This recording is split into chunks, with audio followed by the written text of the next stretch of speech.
యేసుక్రీస్తు పరిశుద్ధ నామంలో మీ అందరికీ నా హృదయపూర్వక వందనాలు చెల్లిస్తూ ఉన్నాను. దేవుడు మరి యొక్క నూతనమైన దినం మనందరి జీవితంలో అనుగ్రహించినందుని బట్టి దేవుని స్తుతిస్తూ ఆయనను ఘనపరుస్తూ ఉన్నాను. కనుక ఈ దినమునకై మనము లూకాసు వార్త 2వ అధ్యాయము 8వ వచనమును చదువుకుందాం. ఆ దేశంలో కొందరు గొర్రెల కాపరులు పొలములో ఉండి రాత్రివేళ తమ మందను కాచుకొనుచుండగా ప్రభుదూత వారి యొద్దకు వచ్చి నిలిచెను. ప్రభువు మహిమ వారి చుట్టూ ప్రకాశించినందున వారు మిక్కిలి భయపడిరి. ప్రార్థన చేసుకున్న పరిశుద్ధుడా, నీ వందనాలు, సర్వోన్నతానికి స్తోత్రములు. నీ వాక్యం ద్వారా మీరే మాతో మాట్లాడి మమ్మల్ని మీరు బలపరిచి దినమునకై సిద్ధము చేయమని యేసుక్రీస్తు పరిశుద్ధ నామంలో అడిగి వేడుకుంటున్నాం తండ్రి, ఆమెన్. మరొకసారి యేసుక్రీస్తు పరిశుద్ధ నామంలో మీ అందరికీ నా హృదయపూర్వక వందనాలు చెల్లిస్తూ ఉన్నాను. చదవబడ్డ వాక్య భాగంలో ఒక వ్యక్తుల గురించి మనం చూస్తూ ఉన్నాం. వారు ఎవరనగా గొర్రెల కాపరులు. కనుక గొర్రెల కాపరులు అన్న పదానికి గ్రీక్లో ఒకవేళ మనం చూస్తే పొయిమెనే అనే పదమును మనం చూస్తూ ఉంటాం. సో అదే పదము మనకు యేసుక్రీస్తు తన స్వంత మాటల్లో అంటున్న మాటల్లో ఒకటిగా యోహాను సువార్త 10వ అధ్యాయం 11వ వచనంలో నేను గొర్రెలకు మంచి కాపరిని అన్న మాటను అక్కడ చూస్తాను. కాపరి అన్న మాటకు అక్కడ కూడా పొయిమెనే అన్న పదాన్ని వారు వాడుతూ వచ్చారు. తర్వాత ఎఫెసు రాసిన పత్రిక 4వ అధ్యాయం 13వ వచనంలో కూడా సంఘానికి దేవుడు కొందరిని అపోస్తలులను కొందరిని కాపరులను అనుగ్రహించను అన్న మాటను చూస్తాం. అక్కడ కూడా పొయిమెనే అన్న పదమనే అక్కడ వారు వాడుతూ వచ్చారు. నేను ఎందుకు ఈ పదము గురించి నేను చెప్తా ఉన్నానంటే, సాధారణంగా ఈ కాలంలో మనము గొర్రెల కాపరులు అనకుండా గొల్లలు అనే మాటను కూడా మనం చాలాసార్లు వాడుతూ ఉంటాం. నిజంగా కొన్నిసార్లు మనం మాట్లాడే మాట, మనం వాడే పదము చాలా ప్రాముఖ్యమైనది. ఎందుకంటే ఇక్కడ బైబిల్ ఎక్కడ కూడా గొల్లలు అన్న మాటను మనం చూడము, కానీ గొర్రెల కాపరులు అన్న మాట మనకు కనిపిస్తూ ఉంటుంది.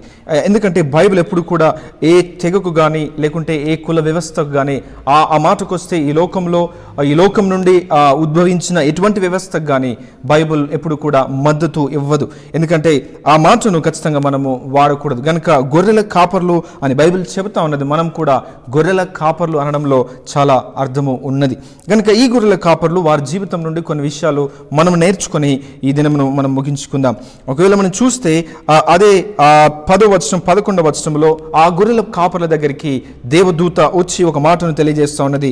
భయపడుకుడి, ఇదిగో ప్రజలందరికీ కలగబో మహా సంతోషకరమైన సువర్తమానము నేను మీ యొద్దకు తీసుకుని వచ్చాను అని వారికి మొట్టమొదటిగా ఆ సువర్తమానమును తీసుకుని వచ్చినట్టుగా దేవుని వాక్యములో మనం చూస్తూ ఉన్నాం. నిజంగా ఆ సువర్తమానము లేకుంటే ఆ దేశంలో ఉన్న గొప్ప వ్యక్తుల దగ్గరికి అది వెళ్ళలేదు, కానీ లేకుంటే ఉన్నతమైన స్థాయిలో ఉన్న వ్యక్తుల దగ్గరికి వెళ్ళలేదు, కానీ సామాన్యముగా వారు సామాన్యమైన ప్రజలుగా ఇక్కడ మనం చూస్తూ ఉన్నాం.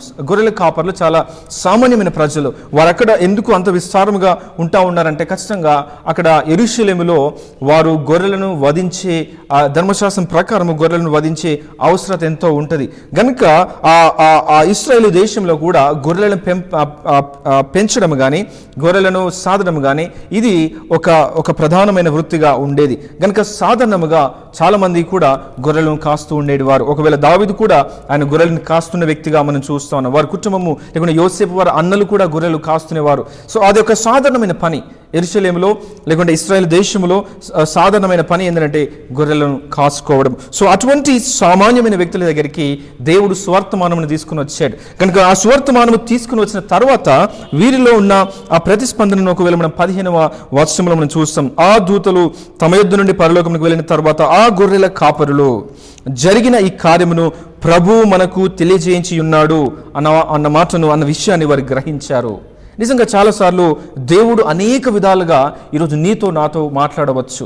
కనుక ఇక్కడ నేరుగా మాట్లాడలేదు, కానీ ఒక దూత ద్వారా దేవుడు ఆయన సువర్తమానమును పంపించాడు.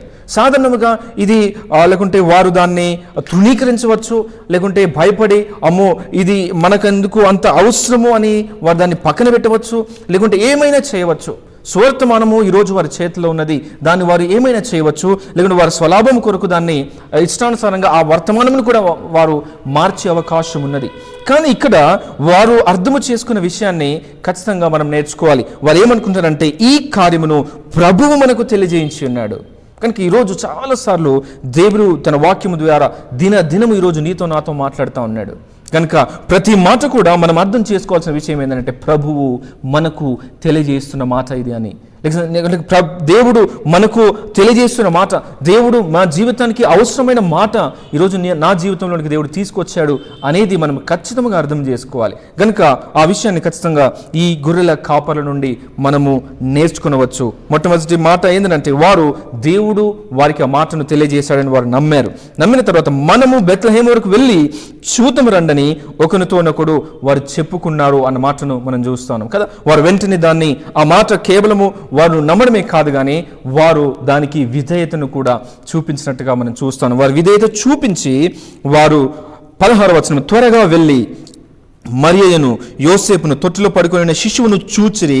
వారు చూచి ఈ శిశువును గూర్చి తమతో చెప్పబడిన మాటలు ప్రచురము చేసిరి అన్న మాటను మనం చూస్తాను. కేవలము గొర్రెల కాపల గురించి ఆలోచన చేస్తే సువార్త ప్రకటించారు అన్న మాటనే మనం చాలాసార్లు వింటూ ఉంటాం. కానీ దానికన్నా ముందు వారు దేవుని మాటను నమ్మారు.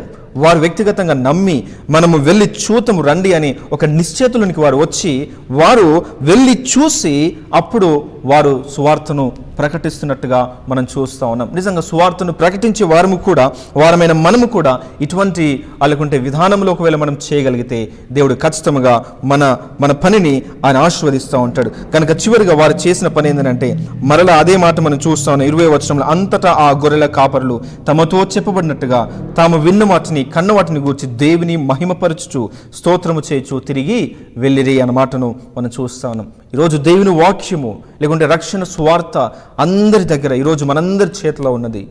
కానీ అటువంటి సువార్తను ఈ వ్యక్తులు ఎలాగైతే స్వీకరించి అనేకులకు తెలియజేశారో, నిజంగా ఈ క్రిస్మస్ దినాలలో గొర్రెల కాపర్ల నుండి నేను నేర్చుకోవాల్సిన సత్యం ఏంటంటే, ఆ సువార్త అది ఖచ్చితంగా మనం నమ్మి దాన్ని అనుభవించి అనేకులకు తెలియజేసే వారముగా మనం ఉండాలి. దేవుడు ప్రతి దినము కూడా ఒక అవకాశంగా ఇస్తాడు సువార్తను ప్రకటించడానికి, అనేకులకు క్రీస్తు సత్యమును తెలియచేయడానికి. కనుక ఈ దినము కూడా నా జీవితంలో ఒక అవకాశమే. కనుక ఈ అవకాశాన్ని మనం చేపుచ్చుకొని ఖచ్చితంగా ఒక్కరికైనా అది ఎలాగైనా మనం ఖచ్చితంగా దేవుని సువార్తను ప్రకటించే వారమే ఉండాలని దేవుని సేవకునిగా నేను ఆశపడతా ఉన్నాను. ప్రార్థన చేసుకుందాం. పరిశుద్ధుడా మహోన్నతుని కొందనాలు, సర్వోన్నత సర్వాధికారానికి స్తోత్రములు. ఓం ప్రభా, గొర్రెల కాపల నుండి ప్రభా వారి జీవితం నుండి మీరు మాతో మాట్లాడిన విధానం బట్టి నీకు వందనాలు తండ్రి. మేము కూడా వారి వలె తండ్రి నీ వాక్యమును నమ్మి ప్రభా మేము గ్రహించి అనేకులకు తెలియజేసే వారంగా ఉన్నట్లు మీరు మాకు సహాయం చేసి బలపరచమని యేసు క్రీస్తు పరిశుద్ధ నామములో అడిగి వేడుకొంచున్నాము తండ్రి. ఆమేన్. తండ్రి, కుమార, పరిశుద్ధాత్మ త్రియేక దేవుని దీవెనలు ఇప్పుడు ఎల్లప్పుడూ సదాకాలము మనందరికీ తోడై కాచి కాపాడును గాక. ఆమేన్.